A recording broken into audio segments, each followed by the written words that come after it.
채우다.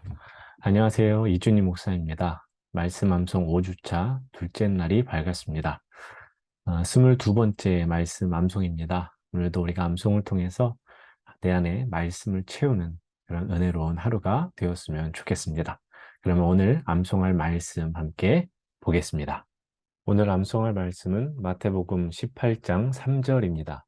이르시되 진실로 너희에게 이르노니 너희가 돌이켜 어린아이들과 같이 되지 아니하면 결단코 천국에 들어가지 못하리라. 아멘. 세상에서는 높은 자리가 좋은 자리라고 합니다. 그 자리는 다른 사람보다 헌신한 사람만이 올라갈 수 있다고도 합니다. 예수님의 제자들도 그렇게 생각했습니다. 지난 2, 3년간 헌신한 자신들이 곧 천국에서 큰 자라고 여겼습니다. 그래서 예수님께 천국에서는 누가 크니까? 라는 질문을 하면서도 예수님께서 자신들이 천국에서 큰 자라고 말씀해 주시기를 기대했을 겁니다. 그런데 예수님은 제자들이 기대한 답을 주시지 않습니다. 어린아이 하나를 보여주시면서 너희가 돌이켜 어린아이들과 같이 되지 않으면 결단코 천국에 들어갈 수 없다라고 말씀하십니다. 예수님 당시의 어린아이는 약하고 비천한 존재였습니다. 돌봄 없이 혼자서 설 수 없는 존재이기 때문입니다. 예수님은 어린아이의 연약함을 주목하셨고 그것을 통해 말씀하신 것입니다. 어린아이와 같다는 것은 다른 이보다 낮은 마음, 겸손을 뜻합니다. 그렇다고 해서 예수님께서 말씀하시는 겸손이 자기 비하를 뜻하는 것은 아닙니다. 다만 하나님 앞에서 연약함을 인정하고 그 상태 안에 자신을 두는 것, 그것이 바로 하나님 앞에서의 겸손이고 또 다른 사람보다 낮은 마음입니다. 예수님께 내 삶의 주도권을 내어드리고 그분의 뜻을 따라 사는 것이 겸손입니다. 그리고 그것이 어린아이와 같은 믿음입니다. 어린아이와 같이 된다는 것은 솔직해지는 것입니다. 어린아이와 술 취한 사람은 바른 말만 한다라는 말이 있습니다. 이처럼 어린아이는 모르는 것은 모른다고 솔직히 말합니다. 반면 어른은 생각이 많습니다. 그래서 계산적입니다. 이것이 어른과 어린아이의 차이점입니다. 그리고 이것은 신앙에 영향을 줍니다. 손해보지 않으려는 마음, 그것이 신앙을 병들게 합니다. 또한 어린아이와 같이 된다는 것은 전적으로 의존하는 것입니다. 어린아이는 미숙하기 때문에 도움을 필요로 하는 존재입니다.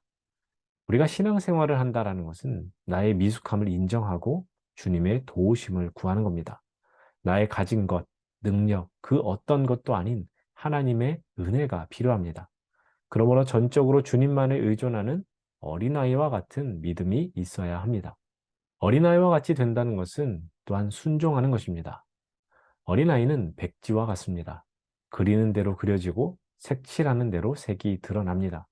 반면 어른은 살아온 시간만큼 그 도화지에 빈 공간이 없습니다.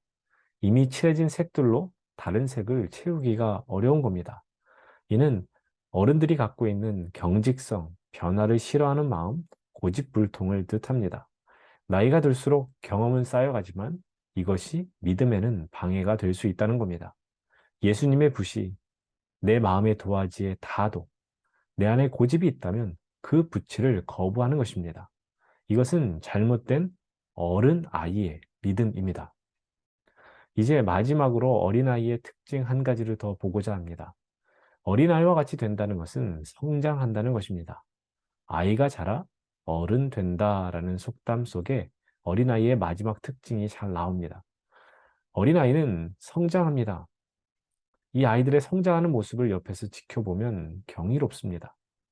폭발적인 성장이라는 말이 어울리는데 어린아이가 성장하여 어른이 된다는 것은 너무도 당연한 말이지만 이 안에는 귀한 메시지가 담겨 있습니다. 아이는 자라는 존재입니다. 그러나 자라지 못하면 그 아이는 건강하지 못한 것입니다. 그리스도인인 우리도 날마다 자라가야 합니다. 우리의 믿음은 어린아이와 같이 순진하고 솔직한 믿음이 되어야 합니다.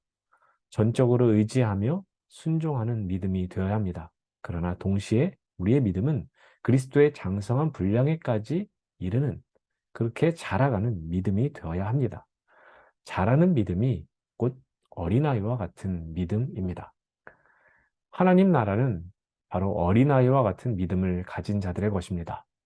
또한 하나님 나라는 세상의 가치로 매겨지는 곳이 아닙니다. 그리고 하나님 나라는 세상의 높음과 낮음이 존재하지 않습니다. 제자들은 예수님을 3년간이나 따르면서도 예수님이 들려주시고 보여주신 하나님 나라에 대해서 오해하고 있었습니다. 자신들이 예수님의 곁에서 충성 봉사하면 높은 자리가 주어지고 권력이 주어져 큰 소리치는 삶을 살 수 있다고 여긴 겁니다. 그런 제자들의 눈에는 어린아이들은 사회적 약자요, 하찮은 존재로 여겨졌을 겁니다. 우리 안에도 혹 그런 마음이 있지 않은지 오늘 암송할 이 말씀을 통해서 그것을 깨닫는 은혜가 있기를 바랍니다. 이제 말씀을 정리합니다. 우리의 시선은 지금 어디를 향하고 있습니까? 우리가 하는 신앙생활이 이 땅에서 높은 자리, 명예로운 자리, 부유함을 누리는 자리로 가기 위한 수단이 되어서 어린아이 같은 믿음을 잃어버리지는 않았습니까? 오늘 말씀을 우리가 암송할 때에 내 안에 어린아이와 같은 마음, 어린아이와 같은 믿음이 있는지 돌아보는 은혜가 있기를 바랍니다. 그리고 그 마음 주시기를, 그 믿음 주시기를 또 간절히 기도하는 마음으로 암송하는 여러분들이 되셨으면 좋겠습니다. 그럼 오늘 말씀을 암송하겠습니다. 마태복음 18장 3절 말씀. 이르시되 진실로 너희에게 이르노니 너희가 돌이켜 어린아이들과 같이 되지 아니하면 결단코 천국에 들어가지 못하리라. 이르시되 진실로 너희에게 이르노니 어린아이들과 같이 되지 아니하면 결단코 천국에 들어가지 못하리라. 이르시되 진실로 너희가 돌이켜 어린아이들과 같이 되지 아니하면 결단코 못하리라. 이르시되 진실로 너희에게 이르노니 너희가 돌이켜 아니하면 결단코 천국에 들어가지 못하리라. 이르시되 진실로 너희에게 이르노니 너희가 돌이켜 어린아이들과 같이 되지 아니하면 결단코 천국에 들어가지 못하리라. 마태복음 18장 3절 말씀. 아멘. 그럼 오늘 퀴즈를 함께 보겠습니다. 예수님이 말씀하신 어린아이와 같이 된다는 것의 의미가 아닌 것은 무엇인가요? 1번 솔직해지는 것, 2번 하고 싶은 대로 하는 것, 3번 전적으로 의존하는 것, 4번 순종하는 것. 5주차 두 번째 퀴즈도 잘 풀어주시고 오늘 말씀 암송했다라는 메시지를 저한테 보내주시면 되겠습니다. 5주차 두 번째 말씀 암송에도 여러분 각자에게 하나님께서 풍성한 은혜 주시기를 기도하겠습니다. 그러면 오늘 말씀 암송도 파이팅입니다. 감사합니다.